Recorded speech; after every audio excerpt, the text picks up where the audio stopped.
Assalamualaikum warahmatullahi wabarakatuh. Selamat datang ibu-ibu, bapak-bapak yang terhormat. Mudah-mudahan saat ini dalam keadaan sehat walafiat dan dilancarkan segala harapan. Baiklah, pada hari ini acaranya adalah diseminasi aksi nyata modul 1.4 tentang budaya positif. Sebelum ke acara materi, mari kita memanjatkan doa dulu kehadirat Allah Subhanahu wa Ta'ala yang mana telah memberikan nafas dalam perjalanan waktu yang tadi sudah disebutkan tentang kesehatan dan kelancaran harapan. Allahumma shalli ala sayyidina habibina wa syafiina wa maulana Muhammad wa sallim wa ta'ala kulli sahabati rasulillah ajma'in amin. Bismillahirrahmanirrahim. Hamdan yu'abbi ni'amahu wa yukafi mazidah.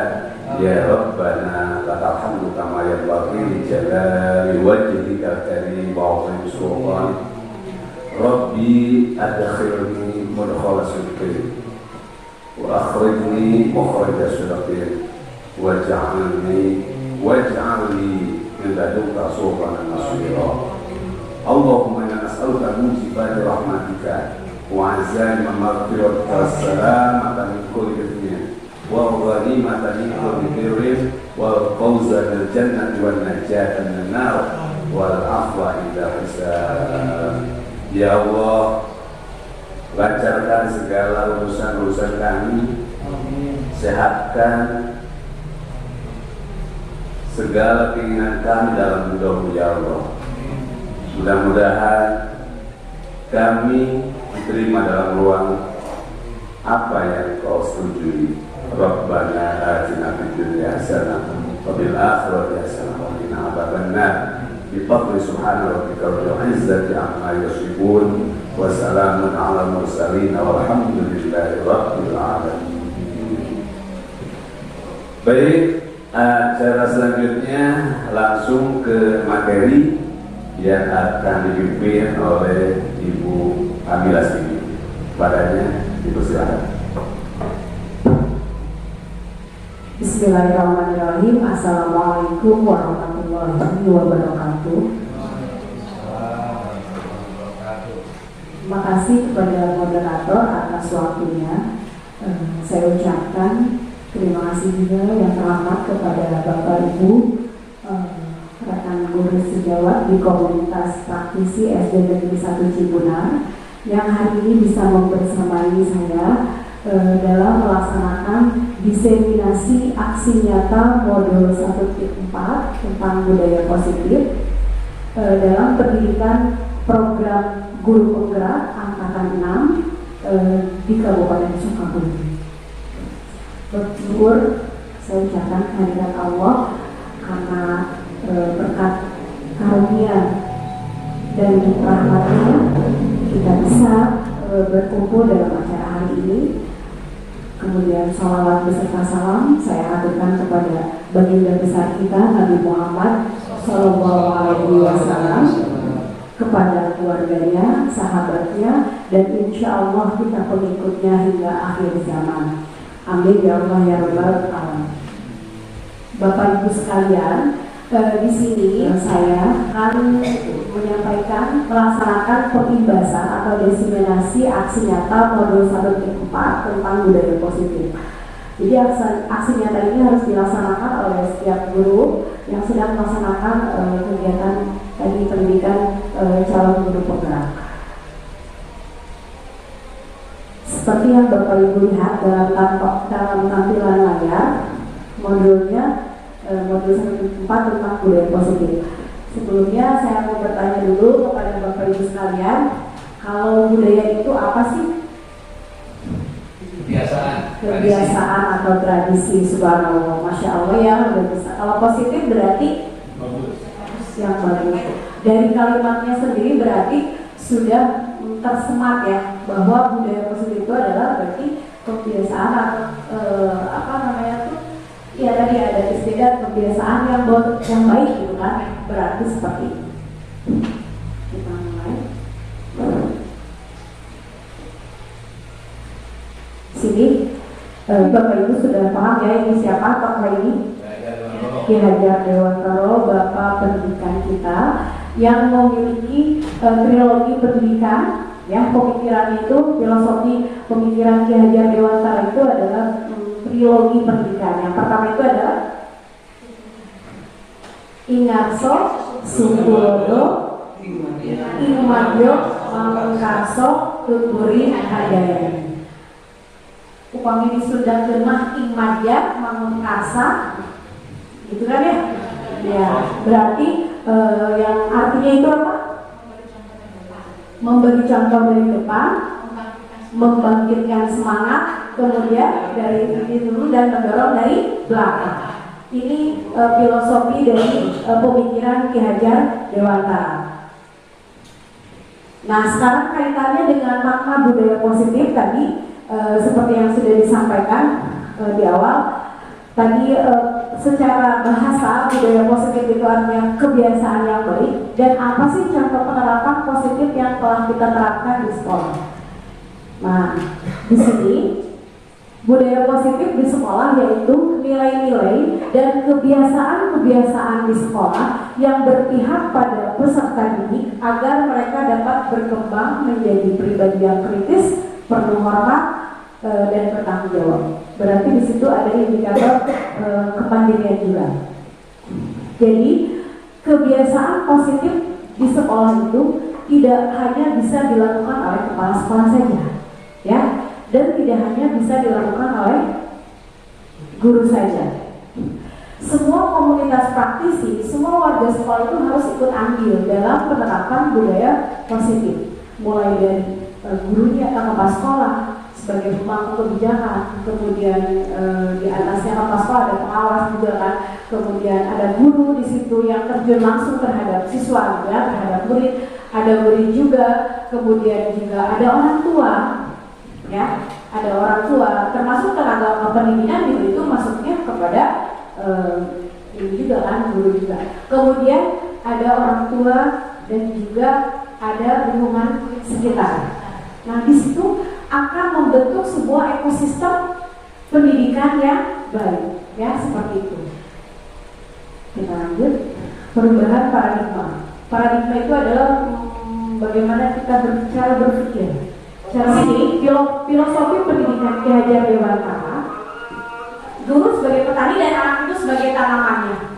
Kalau kita sebagai petani, berarti kita itu harus memiliki literasi dalam bertani yang baik itu seperti apa? Betul kan? Bibitnya apa? Iya, bibitnya tuh bagaimana kita, media tanamnya seperti apa? Apa seperti itu ya Bu, ketika kita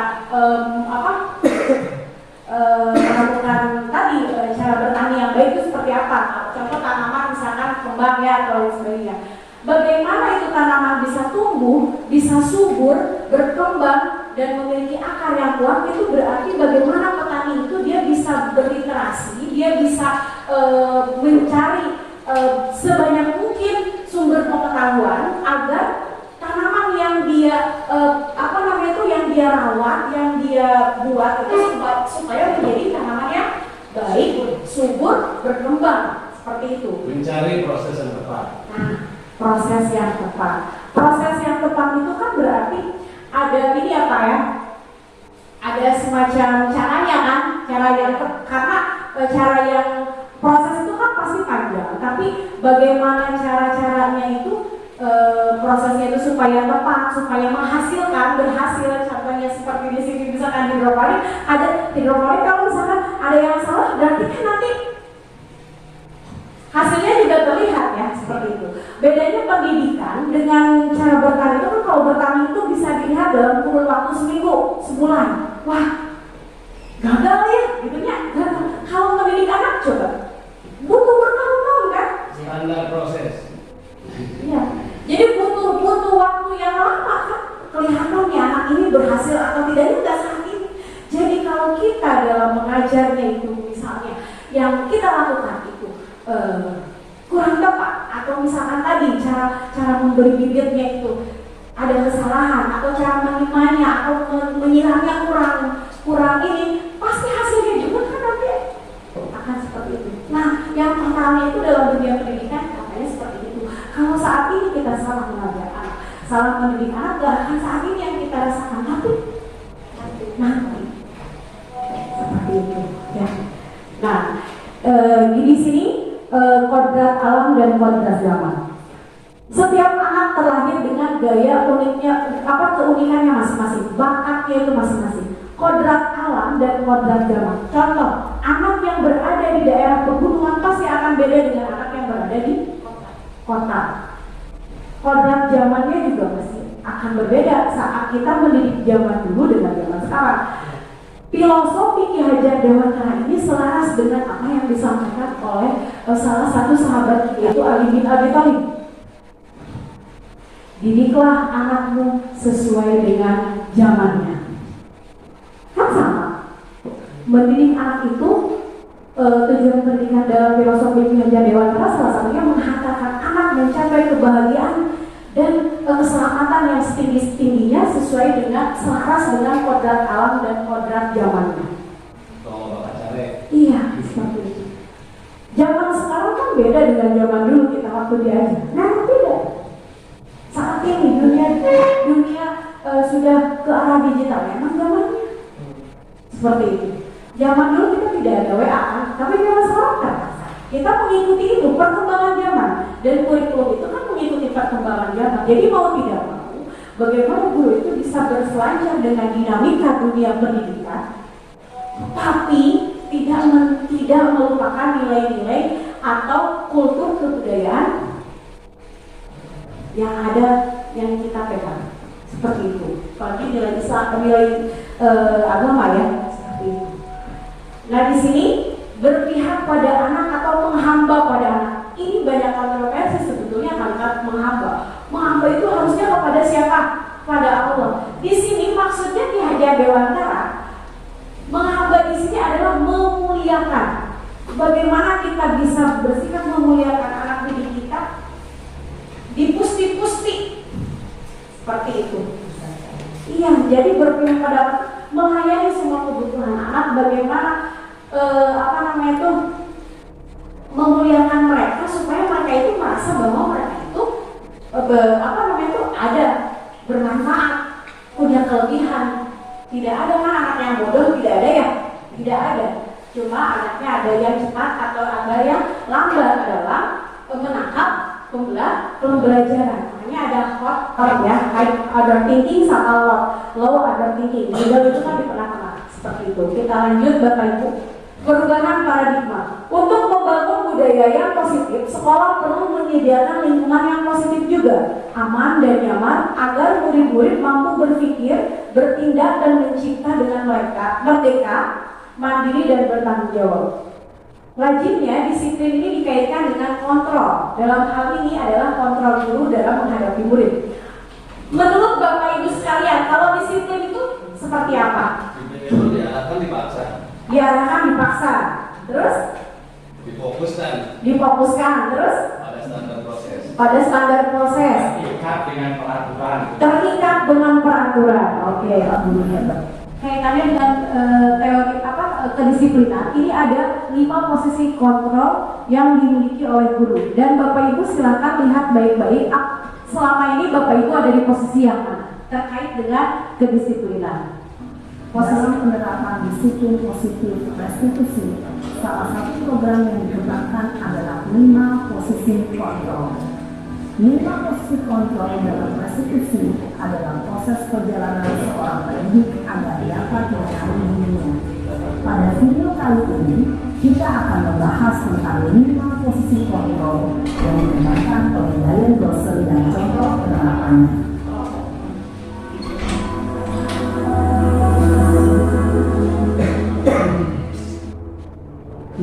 Posisi kontrol itu adalah 1.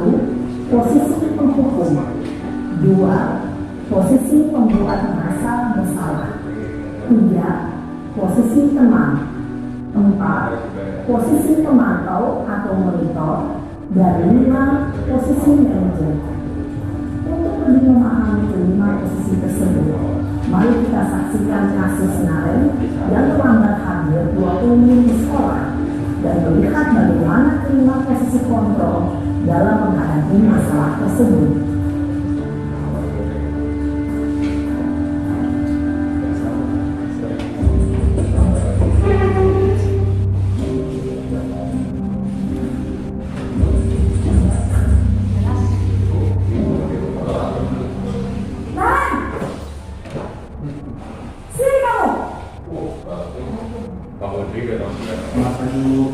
Selalu terlambat. Kamu deh, pasti terlambat. Maaf Bu, Ya jangan susah saya Apa? Apa coba? Kalau nganterin Alasan kamu apa lagi? Kapan sih kamu tidak terlambat? Malas sekali ya kamu jadi anak. saya Dasar pemalas. Gak kapok-kapok sih kamu. Sudah berapa kali terlambat? Sana, kamu keliling lapangan basket 2 kali. kenapa saya harus ke lapangan basket Bu? Kenapa? Kamu lawan ibu. Berani-beraninya jawab. Sudah terlambat, masih berani jawab pula.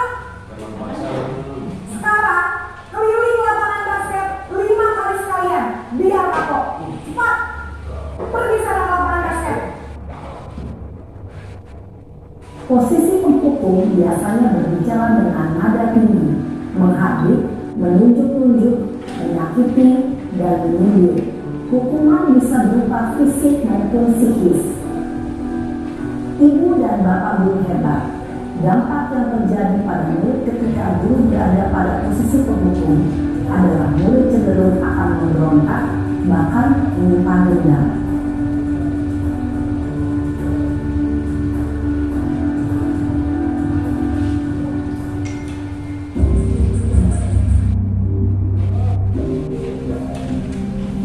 Ini posisi yang kedua, posisi pembuat merasa bersalah. Naren!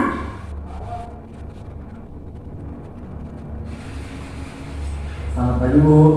Naren! Kamu kenapa terlambat lagi, nak? Ya Tuhan, Naren.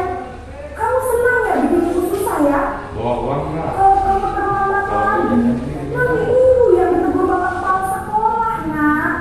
Disangka ibu tidak bisa membina kamu. Duh, gimana ini? Maaf Bu, Duh, Gusti Naren. Kamu suka ya kalau ibu ditegur bapak kepala sekolah? Terus, sekarang ibu harus tulis apa ini di buku absen? Ini kamu sudah sering terlambat loh. Ibu harus apa coba? maaf Bu, maaf sekali. Ya sudah, lain kali jangan bikin ibu susah lagi ya nak ya. Ibu tidak akan kuat lagi kalau kamu begini terus. Bisa jantungan kalau ibu ditegur bapak kepala sekolah. Sana cepat kelas. Maaf ya Bu, maaf sekali. Posisi pembuat rasa bersalah berbicara dengan nada tenang, cenderung lembut. Namun kata-kata yang diutarakan membuat murid merasa menjadi orang yang gagal, memandang buruk dirinya sendiri, merasa tidak berharga, dan tidak sanggup membahagiakan orang lain. Ini posisi yang keempat, pemantau atau monitor.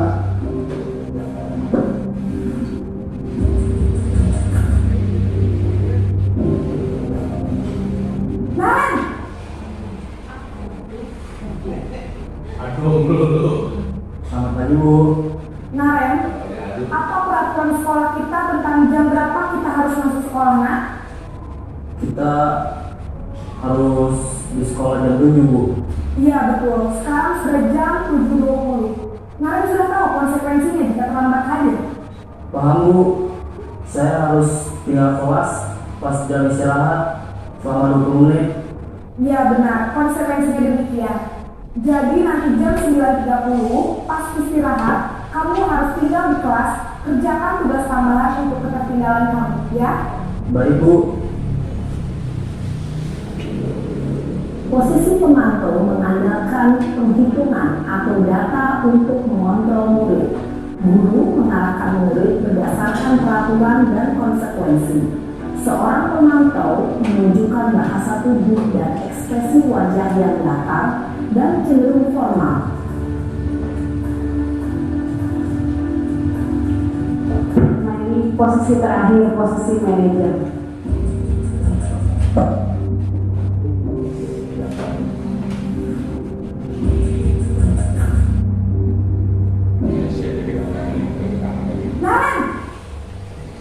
Aduh, lagi ya. Selamat pagi Bu. Selamat pagi Naren. Maaf Bu, saya terlambat. Iya, sekolah masuknya jam 7, sekarang sudah jam 7.20. Jadi sekarang bagaimana ini Naren?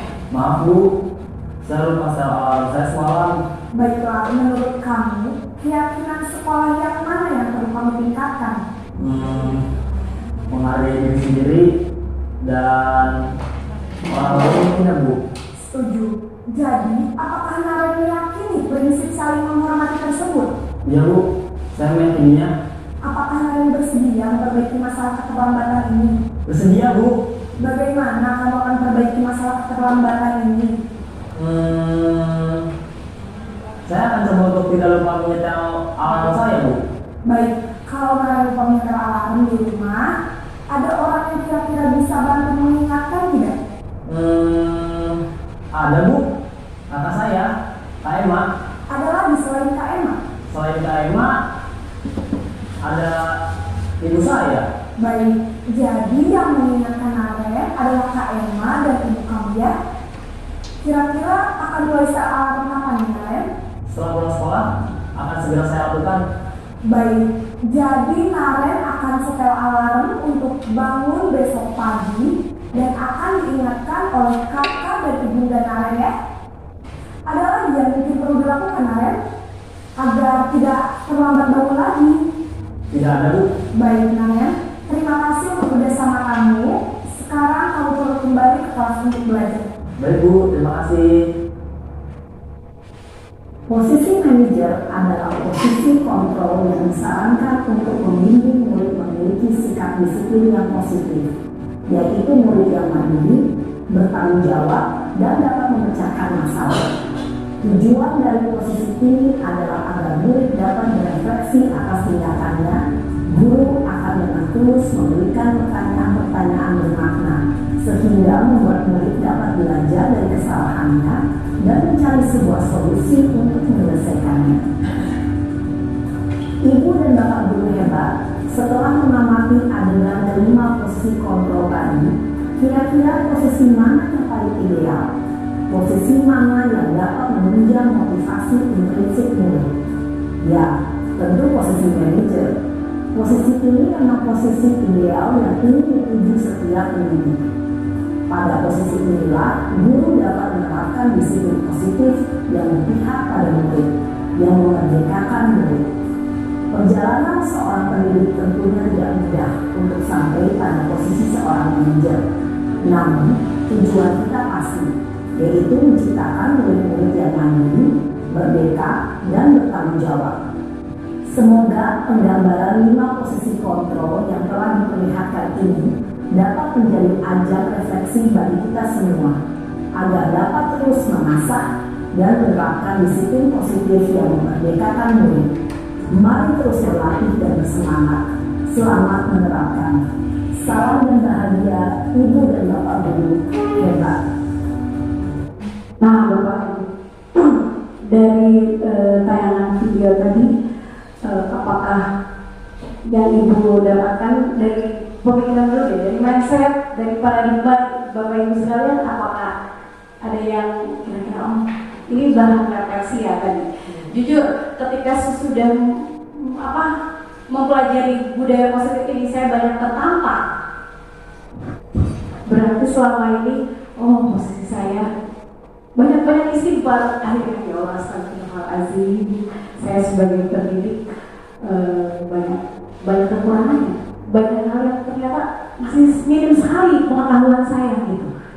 Seperti itu. Mungkin kalau bagi Bapak Ibu yang sudah senior dari SPG yang pendidikannya udah gitu kan, dari itu pasti lebih ibaratnya mah pengalaman dari ilmunya lebih banyak dibandingkan saya.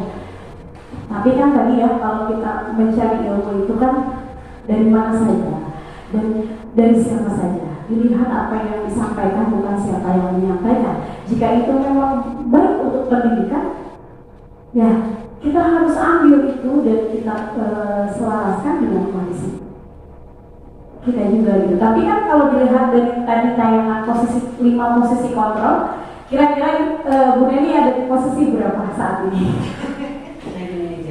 Bu Neni mudah-mudahan ada di posisi manajer, amin. Dan di situ itu adalah posisi yang paling ideal. Nah, nggak apa-apa kita ke-5 posisi tadi itu kan sebetulnya hal yang pasti kita lakukan sebagai seorang guru. Tapi untuk mencapai posisi yang ideal berarti ada hal yang kita perbaiki. Nah, di sini pada perubahan paradigma stimulus respon teori kontrol, bisakah kita mengontrol seseorang? Kalau stimulus responnya kan seperti ini, kita mencoba mengubah orang agar berpandangan sama dengan kita, padahal tidak bisa itu kita lakukan. Kita nggak bisa mengubah mindset orang lain agar sama seperti kita. Nah, dalam teori kontrol, kalimat itu kita rubah. Kita berusaha memahami pandangan orang lain tentang dunia. Jadi berubahnya kalimatnya dari yang tadinya kita memaksakan kehendak supaya murid itu sama seperti yang kita inginkan. Tapi dari situ dalam teori kontrol, bagaimana kita berusaha memahami pandangan murid tentang apa yang dia inginkan dalam proses pembelajaran, seperti itu. Ya, yang keduanya, perilaku buruk dilihat sebagai sebuah kesalahan. Saat ini kan mungkin saya pribadi, saya tidak berbicara Bapak Ibu, tapi saya pribadi. Kalau anak salah tuh berarti buruk itu perilaku yang buruk, berarti salah, kesalahan. Tapi dalam teori kontrol, semua perilaku memiliki tujuan. Anak berbuat kesalahan itu pasti ada tujuannya. Nah, nanti kaitannya dengan 5 kebutuhan dasar manusia. Ya, kita lanjut. Kemudian orang lain bisa mengontrol saya. Karena kita kan berpikir orang lain mengontrol saya gitu ya. Nah, tapi dalam teori kontrol hanya Anda yang bisa mengontrol diri sendiri, bukan orang lain, tapi kita.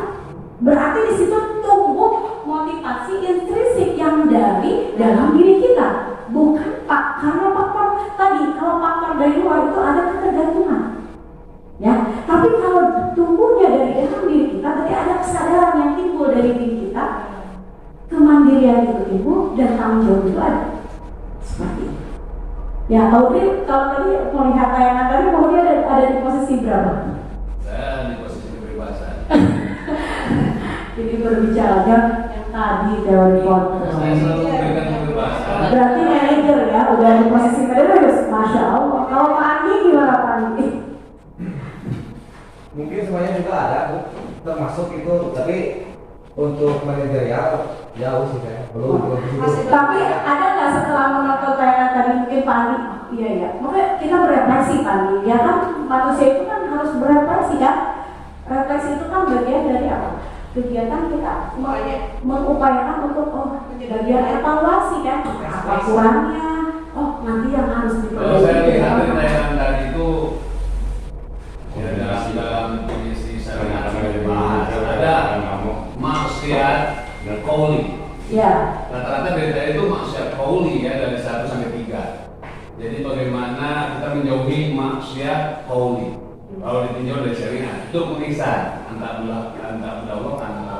Jadi beribadah kamu kepada Allah seperti kamu melihat Allah. Tetapi ketika kamu tidak melihat Allah, Allah melihat kamu. Artinya ada introspeksi diri timbal balik untuk merasakan hal tes sebagai sebuah kebebasan terhadap proses mendidik. Iya, betul sekali ya.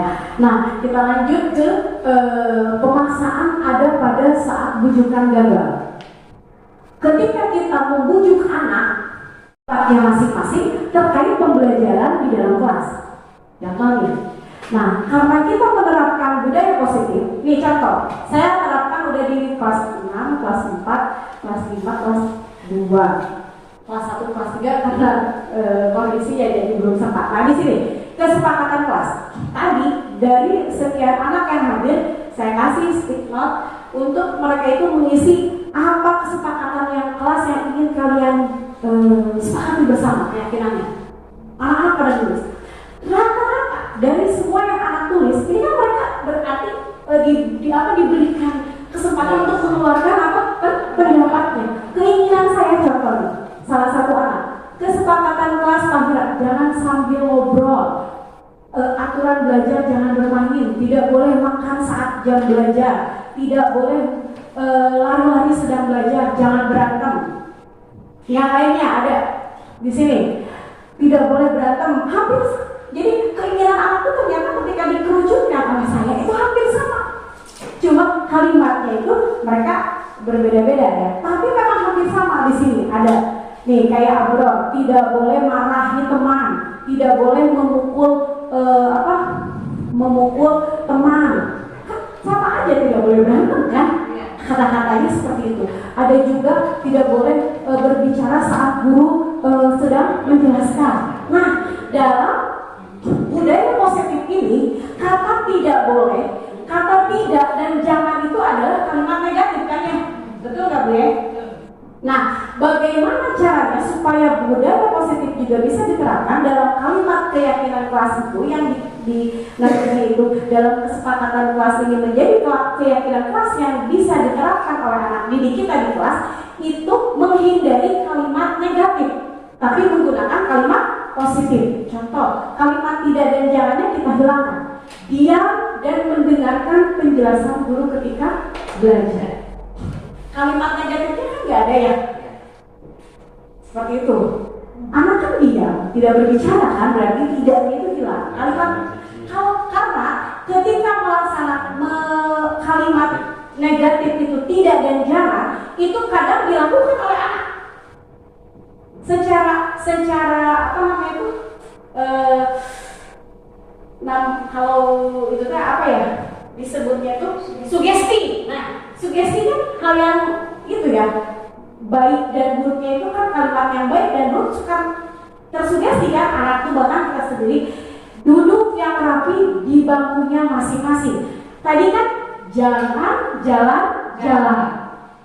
diganti kan. Terus tidak boleh lari-lari, berarti berjalan dengan pelan-pelan. Kalimat negatifnya kan hilang dengan tadi mengganti dengan kalimat positif. Nah, hal itu tuh bisa membuat budaya positif itu akan semakin optimal atau maksimal ya, seperti itu. Tadi anak jangan mukul meja, tidak boleh memukul meja, berarti tangannya digunakan untuk belajar dan mengerjakan tugas. Kalimat negatif itu kan hilang. Terus bersikap sopan dan santun terhadap guru dan teman. Kan tadi anak bilang jangan membuli, jangan ada yang ngomong gitu, jangan mengata-ngatain jangannya teman. Berarti harus bersikap santun kan terhadap teman. Di sini izin terlebih dahulu jika mau keluar kelas ya. Ini mah tidak ada kalimat negatifnya. Mengangkat tangan kalau mau bertanya, betul, menyelesaikan tugas tepat waktu. Nah, di sini nih tadi jangan berantem, jangan meneriaki teman. Sesama teman harus saling menyayangi dan menghormati. Itu kan kalimat positif. Betul nggak? Dan yang terakhir, menghabiskan makanan di luar jam belajar. Jangan makan di kelas. Itu kan kalimat pidato kan? Tidak boleh makan di kelas. Nah, kalimat itu kita ubah berarti menghabiskan makanan di luar jam pelajaran. Membantu teman dalam belajar. Nah, keyakinan kelas ini kita terapkan dalam pembelajaran di kelas. Mudah-mudahan yang saya sampaikan ini, mohon maaf, bukan berarti saya lebih paham ya Pak, Bapak Ibu ya, enggak. Ini hanya bentuk aksi nyata saya, dan alhamdulillah jika misalkan berdampak baik buat di komunitas sekolah, saya sangat bersyukur dan bisa merubah paradigma juga, alhamdulillah bukan seperti itu. Karena ini untuk kebaikan kita juga di sekolah, menciptakan budaya positif gitu ya, seperti itu. Apalagi sekolah kita adalah sekolah penggerak ya, seperti itu. Nah, kira-kira dari semua yang saya sampaikan ini untuk keyakinan kelas bisa dipahami nggak? Insya Allah kita lanjut. Nah, saya melihat di situ tadi dari 1 sampai 10 hanya mungkin tinggal kita mengubah alunan musik berinteraktif saja. Yang bentuk intervensi, dikte itu dibikin lebih aduhai agar anak tidak merasa bersalah dan bagaimana menghadirkan dalam perasaan mereka itu rasa tanggung jawab dengan kalimat yang lain. Iya betul. Nah, keyakinan kelas yang mereka sepakati ini nanti mereka bisa mandiri ya, karena itu yang mereka yang berpendapat, oh berarti saya harus melakukan ini gitu kan. Nah, namanya anak-anak kan pasti ya kayak gitu lagi, walaupun dibuat ini kan ikhtiar, bagian ikhtiar kan, bagian dari proses pembelajaran yang tidak langsung gitu kan. Mungkin ya, selama ini kita selalu berpikir bahwa anak harus memperagakan keberhasilannya pada usia sekarang ketika kita mengajar. Padahal itu pembahasan buat mereka nanti di usia keberapa. Iya. Ya tadi saya bilang, jadi keberhasilan dan kegagalan kita dalam mendidik itu tidak dirasakan saat ini. Kalau hanya melihat dari tes formatif ya, berarti anak secara kognitif terlihat dalam hasil ujian. Tapi keberhasilannya kan tidak bisa dirasakan juga kan, nanti kan terlihatnya dia apakah menjadi orang yang seperti apa dan kadang-kadang kan anak itu kan prosesnya mereka ada pas itu kan berkembang. Ada yang di bawahnya itu dia biasa aja, tapi ke atas berat berkembang. Ada yang di bawahnya itu dia bagus, tapi ke sana. Tapi jurus ini sudah saya perhatikan ya, kalau pas masuk kelas, assalamualaikum, saya sudah bertahun-tahun melakukan M4 yang sesuai dengan sebelum itu. Iya. M4 yang satunya mendengarkan, M2 memperhatikan, M3 menulis membaca, M4-nya mengingat. Iya. Nah itu berarti sebetulnya ini bukan istilah yang bukan hal yang baru yang dilakukan, tapi sudah sering dilakukan oleh Bapak Ibu sekalian. Nah, dan yang paling menarik di sini Bapak Ibu sekalian, dalam stimulus respon, model berpikirnya itu kadang-kadang kan anak itu menang kalah. Nah, di teori kontrol ini bukan menang kalah, tapi model berpikir menang-menang. Yuk, nggak ada yang kalian itu tidak gagal, tapi itu sama-sama. Ketika dia bisa, misalkan dalam kan anak kadang dengan teman itu merasa, saya yang paling baik gitu ya, saya paling benar. Yuk kita sama-sama supaya dia jadi bisa. Iya, lanjut. Tadi makna disiplin dikaitkan dengan tata tertib, teratur dan kepatuhan pada peraturan. Betul, tadi kata Pak Ip, kata disiplin juga sering dihubungkan dengan hukuman. Padahal itu sungguh berbeda, karena belajar dengan disiplin tidak harus dengan memberi hukuman. Tadi disiplin itu artinya apa sih? Disiplin itu tadi dengan dikaitkan dengan aturan, tata tertib seperti itu. Padahal secara ini itu adalah dipaksa. Enggak, justru salah satu kesadaran supaya salah satu cara untuk membuat anak itu sadar seperti itu, dan dia menimbulkan rasa mandiri dan bertanggung jawab. Jadi motivasinya itu tidak keluar, memang faktor eksternal pun berpengaruh, faktor ekstrinsik atau eksternal itu berpengaruh dari luar itu. Tapi yang lebih ingin diinginkan dalam posisi bekerja supaya anak itu merasa dari dalam, kesadarannya itu timbul dari dia sendiri, dari dalam, dari intrinsiknya itu. Jadi motivasi intrinsiknya yang kita gali seperti itu. Justru itu adalah salah satu alternatif terakhir dan kalau perlu tidak digunakan sama sekali. Hukuman itu tadi, ketika kita menghukum anak itu cenderung tadi berontak, merasa dendam. Karena ketika kita menghukum baik secara fisik ataupun psikis, itu yang akan terluka itu bukan hanya fisiknya, tapi psikisnya juga, perasaannya. Nah di situ, makanya seperti itu ya. Kita lanjut ke di sini. Ki Hajar Dewantara menyatakan bahwa untuk mencapai kemerdekaan dalam konteks pendidikan kita saat ini dan untuk menciptakan murid yang merdeka, syarat utamanya adalah harus ada disiplin yang kuat. Disiplin yang dimaksud adalah disiplin tadi diri yang memiliki motivasi dari internal. Jika tidak memiliki motivasi internal, maka kita memerlukan pihak lain untuk mendisiplinkan kita.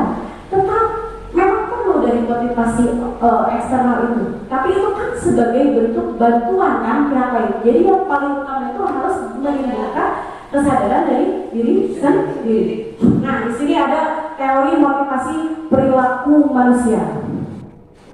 Untuk menghindari ketidaknyamanan atau hukuman dari eksternal, apa yang akan terjadi apabila saya tidak melakukannya? Kadang kan kalau anak karena nggak nyaman, takut dihukum sama guru, akhirnya apa yang akan terjadi jika saya tidak melakukannya? Berarti tidak ada kesadaran dari diri kan, belum kan? Di situ dari kalimatnya juga dia belum kalimat juga apa yang akan terjadi apabila saya tidak melakukannya. Itu kan kopi pasti dari eksternal seperti itu. Nah, kalau kedua lagi, untuk dapat imbalan dari orang lain atau institusi, apa yang akan saya dapatkan apabila saya melakukannya? Contoh tadi, kalau di sini berarti hukuman, kalau ini adalah imbalan atau penghargaan, reward. Jadi ketika hukuman dan institusi ini jadi ada ketergantungan. Kalau anak sering diberi reward, ya lama-lama kan ada baiknya juga, tapi ternyata dalam teori ini perilaku manusia itu adalah faktor dari luar. Nah, dan motivasi internal tujuan disiplin positif di sini untuk menghargai dirinya sendiri, menjadi insan sesuai harapan kita. Saya akan menjadi orang yang seperti apa bila saya melakukannya. Berarti itu dari kesadaran dirinya kan. Bagaimana kita bisa mendidik anak supaya tumbuh itu dari dalam dirinya. Kedisiplinan itu bukan tergantung dari akar luar saja. Udah usah siur buku, tapi di belakang ini kan udah hal yang biasa sebetulnya. Karena sudah biasa, akhirnya ya udah. Pas gak ada gurunya, dianya berbuat kayak gitu lagi. Jadi tidak ada kesimpulan. Nah, ini untuk budaya positif, tolong difotoin tadi. Nah, budaya positif tadi peraturan kelas yang pertama itu berarti ada keyakinan kelas yang harus disepakati, kemudian ada lingkungan positif, di situ berarti ekosistem yang ada di sekolah itu, gurunya, teman-temannya, supaya mereka tuh nyaman. Kalau anak sering mendapatkan bulian kan nggak nyaman juga kan, seperti itu, atau tekanan dari gurunya gitu, dari orang tua pasti nggak akan nyaman. Berarti lingkungan positif itu berpengaruh supaya nanti menciptakan budaya positif seperti itu. Lanjut ke sini, keyakinan kelas, hukuman dan penghargaan. Mengapa tidak peraturan saja? Mengapa harus keyakinan kelas? Alasannya ini. Mengapa kita memiliki peraturan harus menggunakan helm bila mengendarai kendaraan roda 2? Coba alasan apa? Kalau benturan kan ada pengaman. Terus, mengapa kita memiliki peraturan 3M? Menggunakan masker, mencuci tangan, dan menjaga jarak 1,5 meter. Dan mengapa kita memiliki peraturan harus datang tepat waktu pada saat mengikuti pelatihan? Ada alasannya kan? Tapi kan alasan itu berarti untuk apa kalau dilakukan itu gitu? Untuk orang lain apa untuk dirinya sendiri gitu? Menanamkan kepada yang baik. Nah itu Bu maksudnya ke situ ya Bu ya. Nah untuk mendukung motivasi intrinsik kembali ke nilai keyakinan lebih menggerakkan seseorang dibandingkan mengikuti serangkaian peraturan-peraturan. Karena gak bisa diatur, gak boleh atur kan mereka itu. Nah gitu, seperti itu ya. Nah keyakinan kelas adalah nilai-nilai kebajikan atau prinsip-prinsip universal yang disepakati bersama secara universal, lepas dari latar belakang, suku, negara, bahasa maupun agama. Menurut dosen, suatu keyakinan akan lebih memotivasi seseorang dari dalam intrinsik. Seseorang akan lebih bersemangat untuk menjalankan keyakinannya daripada hanya sekedar mengikuti serangkaian peraturan. Jadi kalau sudah timbul kesadaran dalam dirinya sendiri dan diyakini bahwa itu hal yang baik ataupun yang kurang baik bagi dia akan menjalankan tanpa ada faktor paksaan seperti itu. Nah, pembentukan keyakinan kelas di sini. Keyakinan kelas bersifat abstrak dari peraturan yang lebih rinci dan konkret tadi, ya, seperti itu. Keyakinan kelas berupa pernyataan-pernyataan yang universal dan pernyataan itu pemantik buat anak juga, gitu ya. Nah, keyakinan kelas senantiasa dibuat dalam bentuk positif dan keyakinan kelas hendaknya tidak terlalu banyak sehingga mudah diingat dan dipahami. Semua warga kelas sebaiknya ikut berkontribusi dalam membuat kegiatan kelas lewat curang pendapat. Jadi anak-anak itu makanya saya akomodir semua pendapat itu, ternyata mereka itu ketika disediakan ini juga kan keluar gitu, bersedia. Berarti pada dasarnya tidak ada peserta didik yang tidak bisa. Iya, seperti itu. Ya, bersedia meninjau kembali kegiatan kelas dari waktu ke waktu. Jadi jangan sekali kan kali aja. Jadi yang kembali nih anak-anak, ayo keyakinan kelasnya kalian ini. Nanti ini ditempel Bu di dinding, jadi mereka ingat gitu. Setiap pembelajaran itu harus dilakukan agar mereka, ayo ingat kembali nih ya. Namanya juga. Jadi berarti kalau tertulis akan lebih apa ya? Iya. Dari itu kan. Ya kan manusia itu tempatnya salah dan lupa.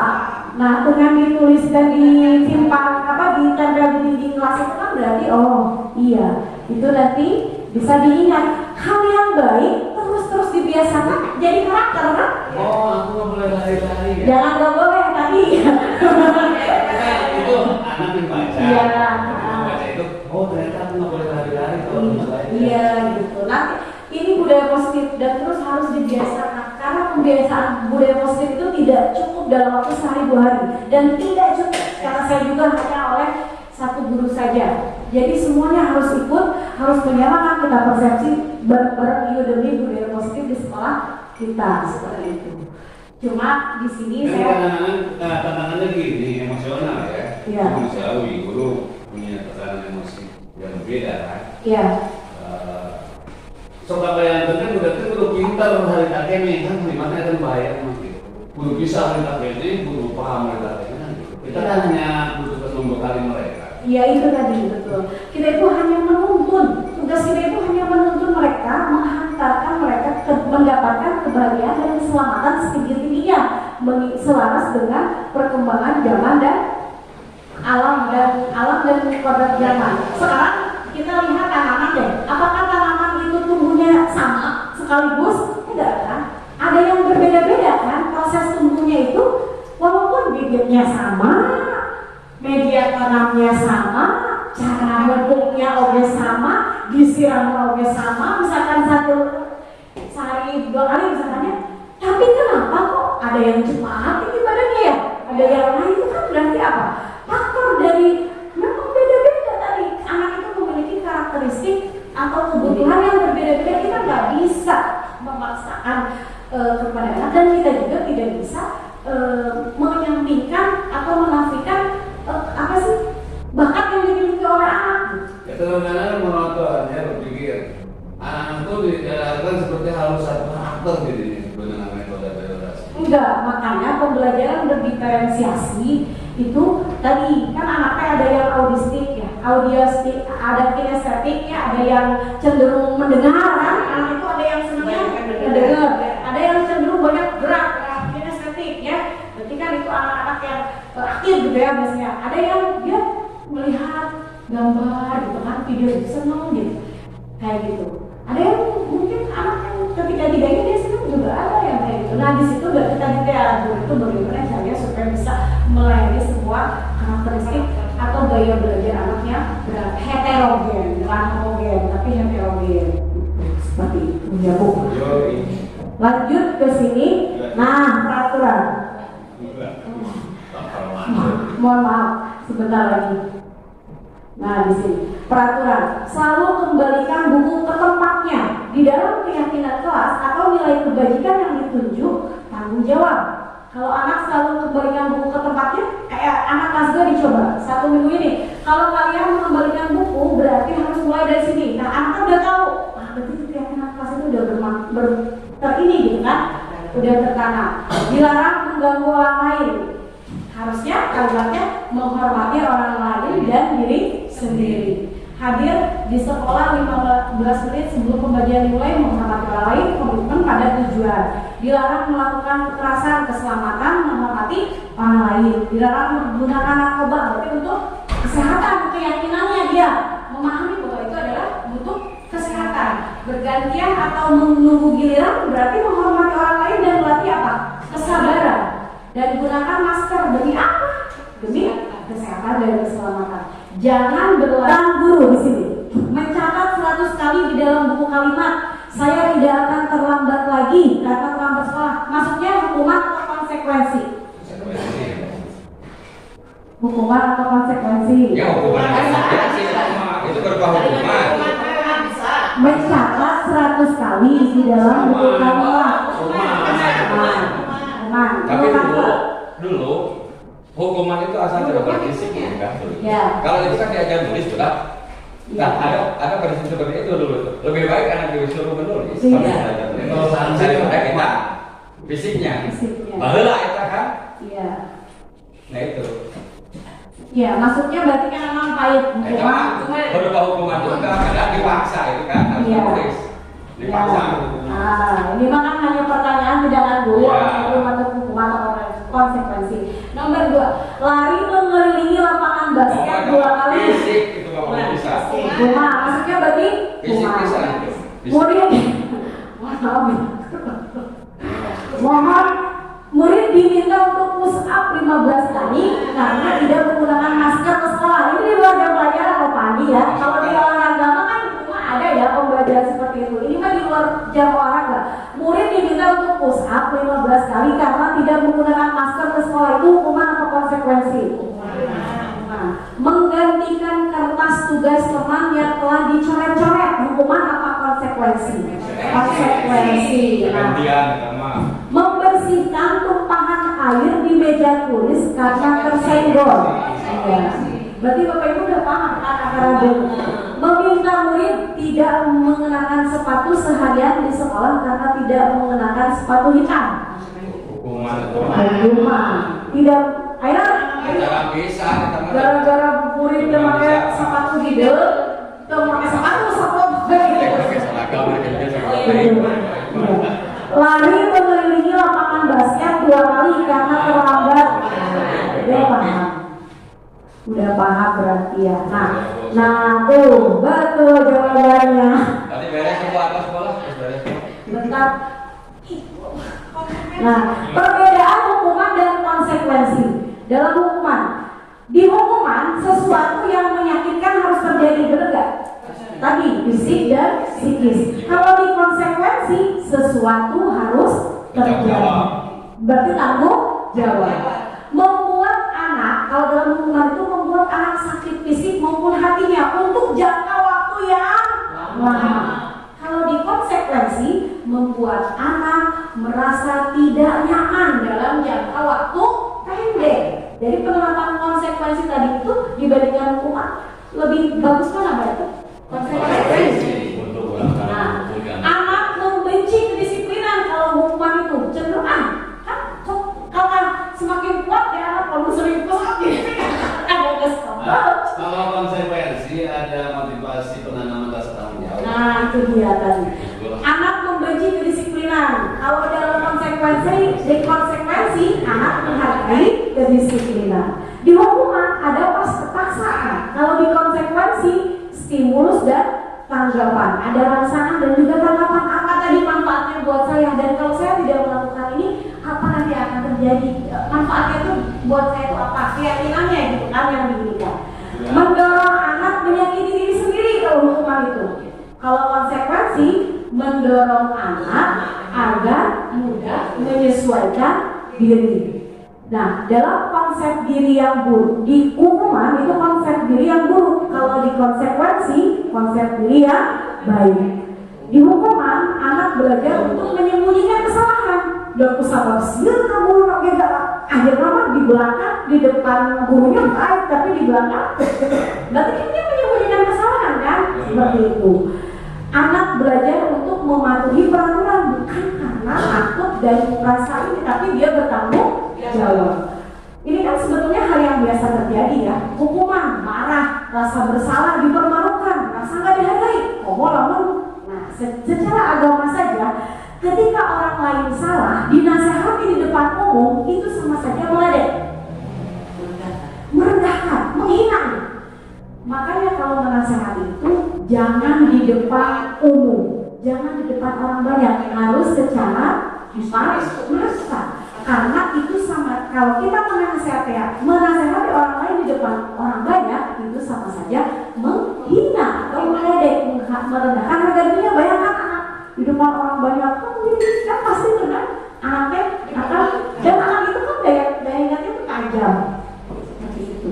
Ya, kehilangan hak dibuat tidak nyaman dihasilkan untuk sebentar. Nah, di sini kita lihat kebutuhan dasar manusia. Kebutuhan dasar manusia itu, anak itu cenderung akan memiliki ini semua: cinta, kasih, dan menerima. Anak kan ingin merasa dihargai, merasa diterima. Terus dia juga anak cenderung penguasaan. Dia ingin berkuasa kan di kelas. Saya kan gitu kan, ada anak yang seperti itu. Itu kebutuhan dasar manusia. Cuma bagaimana caranya supaya kebutuhan dasar itu terpenuhi oleh anak, tapi diarahkan ke hal yang positif. Survivor, berjuang, kebebasan. Anak senang kan bebas. Kadang gini, anak tanpa sebab iseng kan ke temennya cewek. Itu kan ada kebutuhan dasar dalam diri anak kita. Terus anak, termasuk anak yang ingin, saya ingin senang kok gitu.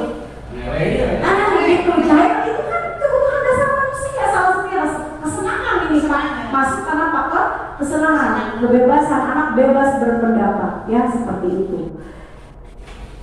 Ini contoh nih, Ibu Abi, guru kelas 5 di SDN 1 Cibenang sedang bingung menghadapi ulah salah satu murid di kelasnya, si Agus namanya.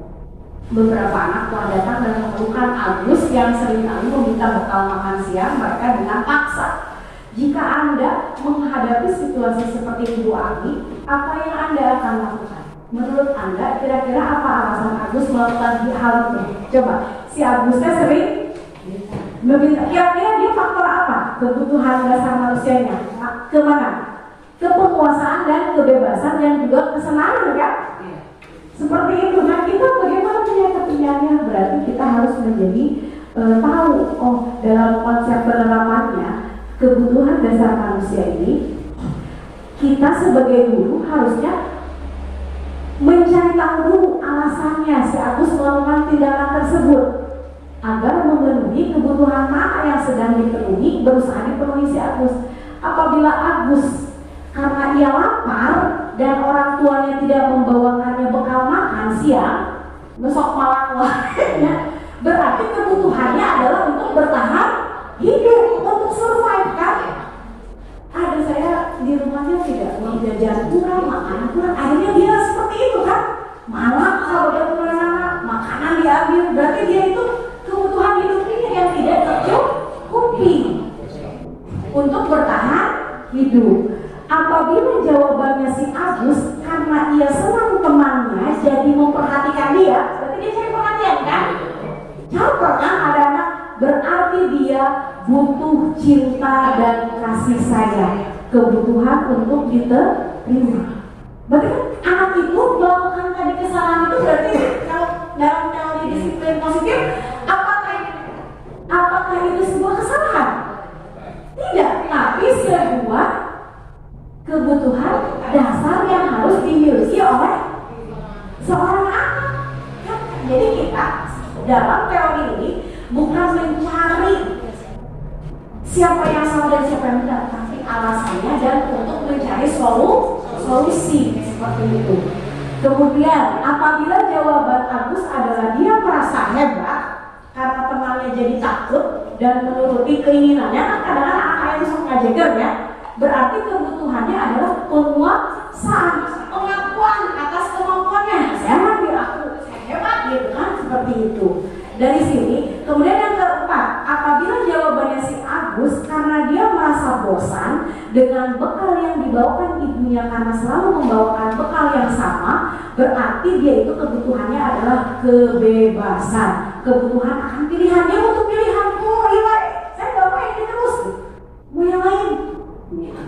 Nah gitu. Dan apabila jawaban Agus adalah karena iseng saja dan dia menikmati ekspresi wajah temannya yang kesal karena dia diambil makanannya, berarti kebutuhannya adalah keseimbangan. Dan di sini berarti coba Bu, apakah kita sebagai seorang guru layak menyalahkan anak didik kita?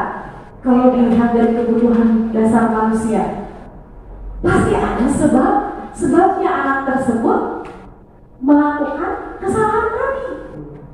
Karena apakah dia tidak diterima, apakah karena dia merasa dia dihargai, atau karena untuk bertahan hidup, untuk senang-senang saja, atau untuk kebebasan memilih dia itu inginnya apa gitu. Nah dari situ berarti nanti kita akan bisa berarti cara menghadapi anak yang seperti ini, solusinya apa?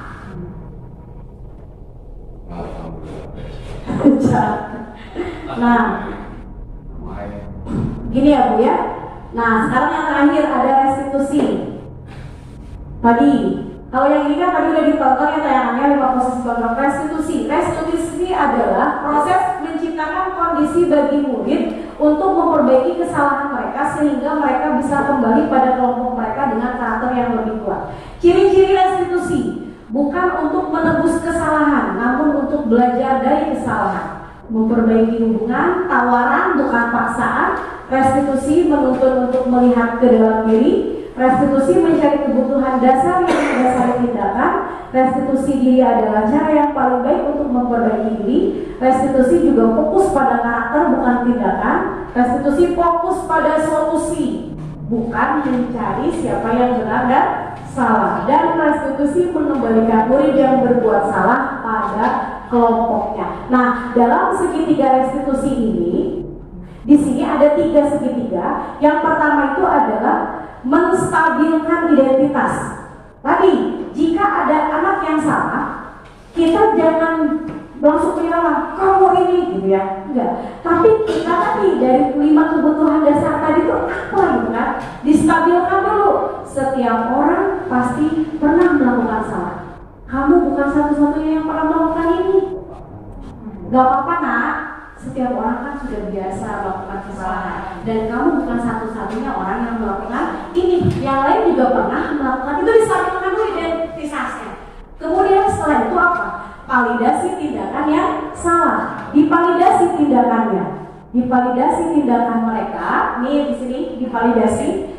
Kamu tentu punya alasan mengapa melakukan itu yang tadi dikaitkan dengan 5 kebutuhan dasar manusia. Kamu tadi Aldi, alasan kamu apa melakukan itu? Kan anaknya jawab akhirnya, saya karena iseng Bu. Nah berarti dia kebutuhannya apa tadi? Fun kan? Saya karena tadi, ya itu. Berarti kan kita tahu seperti apa. Jadi gak mudah mencari solusi. Kemudian di sini adakah cara yang lebih efektif untuk mendapatkan apa yang kamu butuhkan? Setelah validasi tindakan, maka menanyakan keyakinan. Nilai-nilai apa yang telah kita sepakati dari tadi di kelas itu ya, dan kamu ingin menjadi orang yang seperti apa. Nah dengan seperti itu berarti motivasi intrinsik dari dalam diri dia itu akan timbul, dan timbul rasa mandiri dan bertanggung jawab, dan kemerdekaan murid juga akan terjaga seperti itu ya.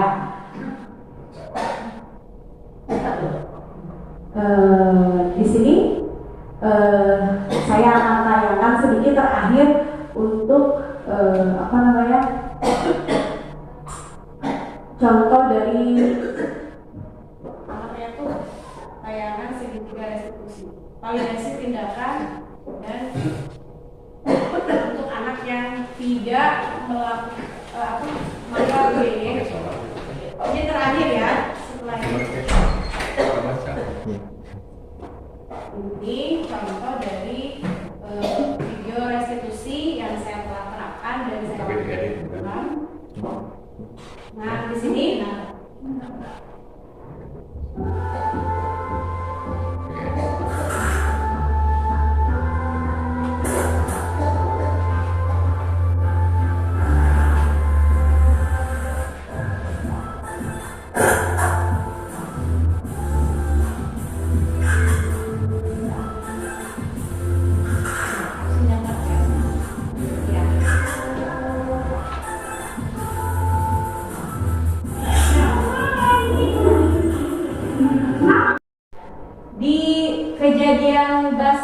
Bidang Jaka ini dia langsung aja ya Bapak Ibu, dia itu tidak menyipratkan air ke mukanya temannya sampai nangis. Itu kan berarti permasalahan itu banyak yang terjadi ya di kita itu. Nah, ketika dilakukan restitusi seperti itu, akhirnya mereka tadi validasi tindakan yang salah, kemudian sudah tidak, saya mengatakan seperti ini, sudah tidak semua orang itu pernah melakukan kesalahan.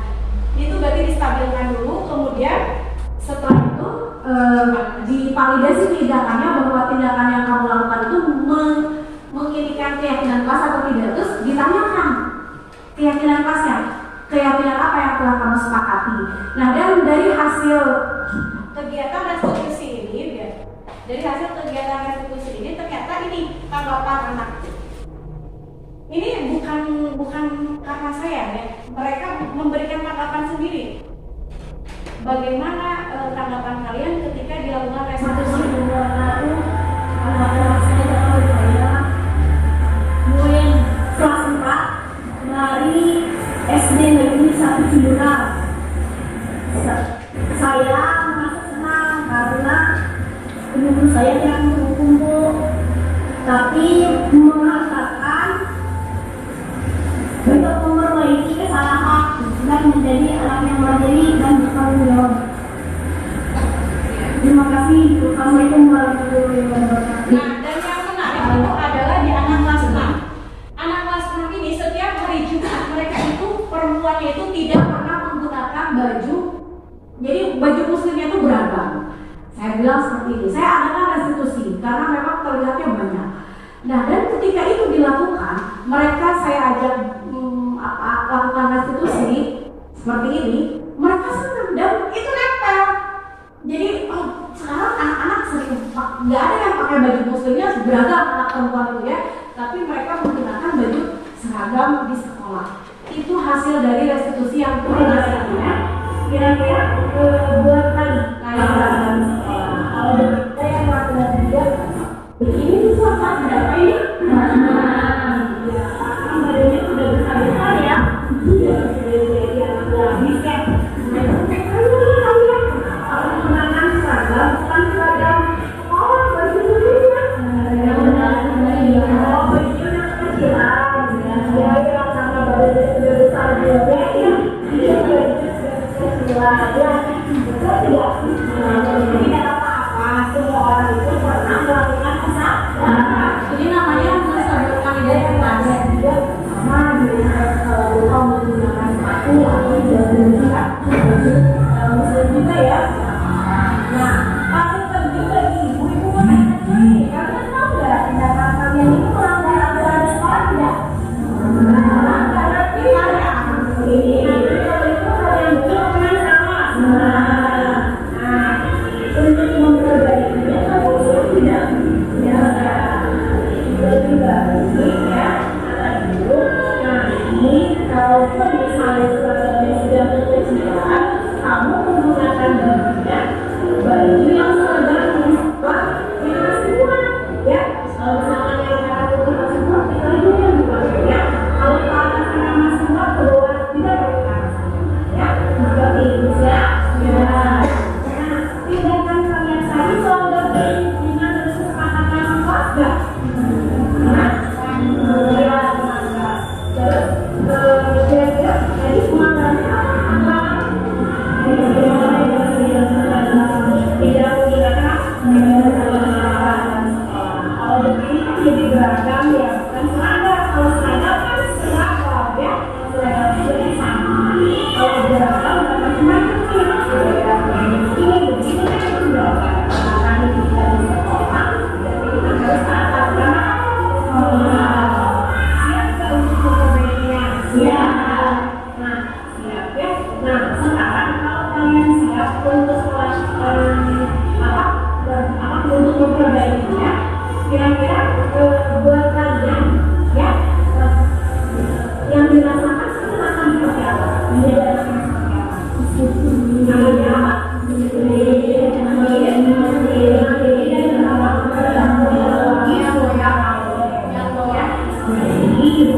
Terima kasih ya, sudah mau melakukan setiap manusia itu memang sifatnya salah dan lupa ya. Tapi jangan lupa terus yang kayak apa? Ya. Nah, nanti kalian sekarang untuk masing-masing ya. Di sini saya kan dan terbukti alhamdulillah ya.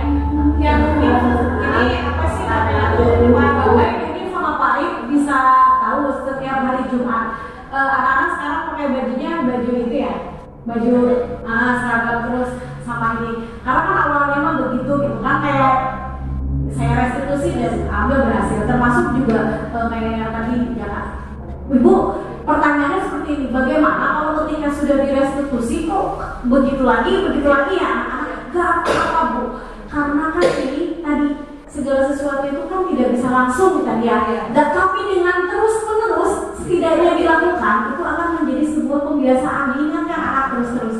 Walaupun memang ya ada pun restitusinya tuh tadi bisa udah dilakukan kan sebetulnya selama ini juga oleh Bapak Ibu ya, kamu kenapa kok bisa kayak gini gitu kan, ya udah nggak apa-apa itu kan sama saja, cuma mungkin tidak tadi dengan tidak adanya konsekuensi supaya anak itu menyadari dan memberikan hukuman itu memang solusi yang terbaik gitu, seperti itu. Mungkin itu saja Pak Menteri yang bisa saya sampaikan. Bapak Ibu sekalian, saya mohon maaf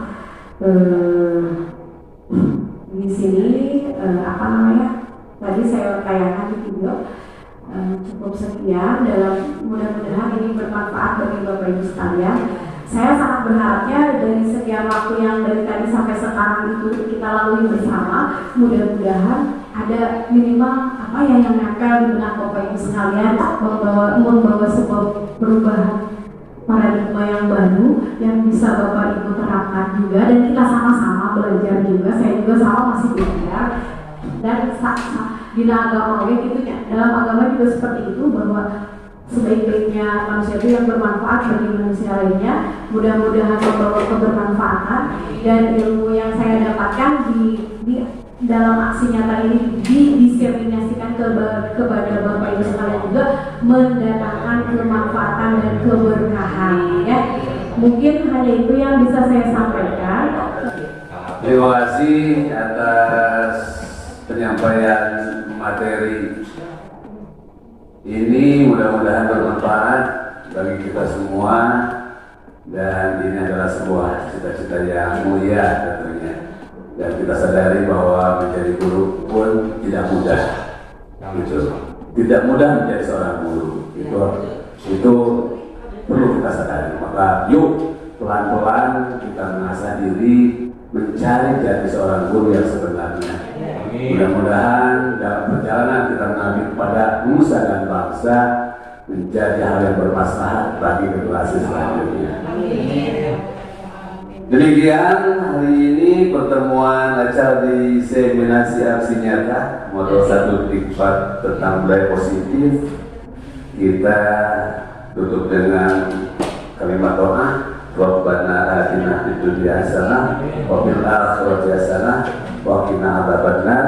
Subhana rabbika rabbil izzati amma yasifun wa salamun ala mursalin walhamdulillahi rabbil alamin. Assalamualaikum warahmatullahi wabarakatuh.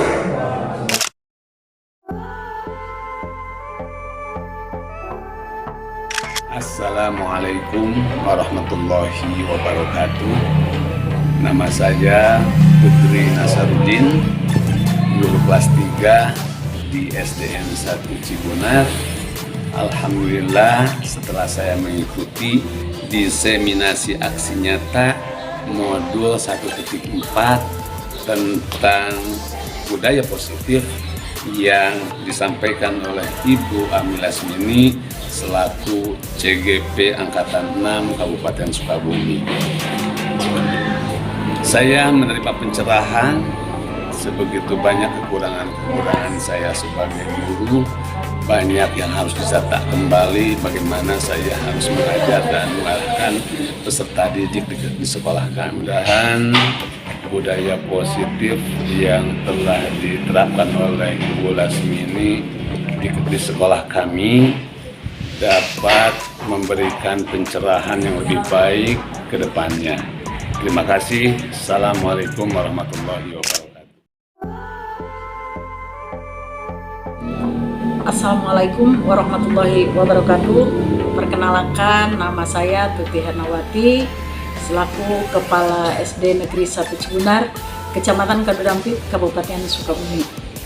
Alhamdulillah pada hari ini telah dilaksanakan diseminasi tentang budaya positif yang dilaksanakan oleh Ibu Ani Lasmini selaku CKP Angkatan 6 tahun 2022. Alhamdulillah ilmu yang telah disampaikan oleh beliau sangat berguna sekali, di mana kegiatan diseminasi ini memberikan pencerahan kepada warga sekolah, khususnya guru-guru yang ada di SDN 1 Cibunar. Pengalaman yang diterima oleh guru-guru dari hasil diseminasi ini diantaranya perbedaan antara hukuman, penghargaan, dan konsekuensi. Juga tentang 5 posisi kontrol. Selanjutnya juga guru-guru menerima hal yang baru, misalnya segitiga restitusi dan kesepakatan kelas. Nah, mudah-mudahan semua yang diterima ini bisa diaplikasikan di sekolah, terutama diaplikasikan penerapannya kepada siswa-siswi yang ada di SD Negeri 1 Cibunar. Dan saya sarankan kepada Bu Ami agar terus berkontribusi dengan guru-guru yang lain. Pengalaman